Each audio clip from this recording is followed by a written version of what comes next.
کوئی بندہ یہ دعویٰ نہیں کر سکتا کہ میں پورے اخلاص کے ساتھ عبادت کر رہا ہوں۔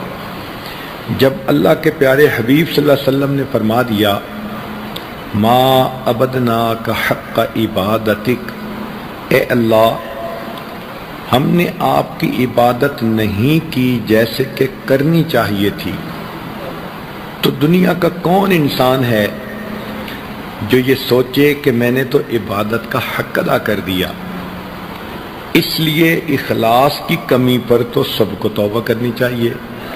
معلوم ہوا کہ نیک ہو یا برا ہو، ہر بندے کو اپنے حال کے مناسب توبہ کرنی چاہیے۔ یہاں ایک سوال پیدا ہوتا ہے کہ بعض گناہ ایسے ہوتے ہیں کہ کوشش کے باوجود نہیں چھوٹتے۔ جو نوجوان انوالو ہوتے ہیں کہیں، وہ سوچتے ہیں جی کہ ہم تو اس کو چھوڑ ہی نہیں سکتے۔ تو بھائی ہمارے لیے چھوڑنا مشکل ہے، اللہ تعالیٰ کے لیے تو چھڑوا دینا آسان ہے۔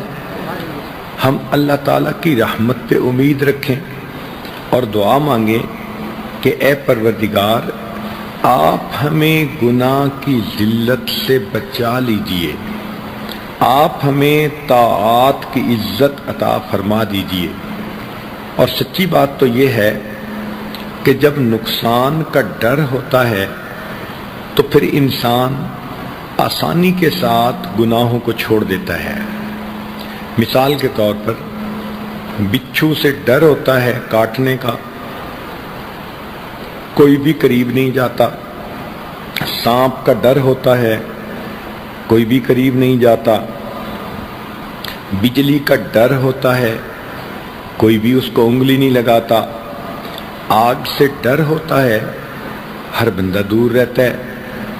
تو جس طرح دیکھنے میں سانپ کتنا خوبصورت ہے، مگر ہم نے کبھی بھی اس کو نہیں پکڑا، اس لیے کہ ہم سمجھتے ہیں کہ اگر سانپ نے ڈس لیا تو موت واقع ہو جائے گی۔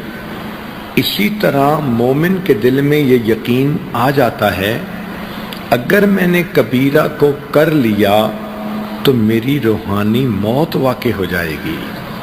تو اس طرح انسان گناہوں کے تقاضے کو دبا سکتا ہے اور نیکی کی زندگی گزار سکتا ہے۔ دوسرا عمل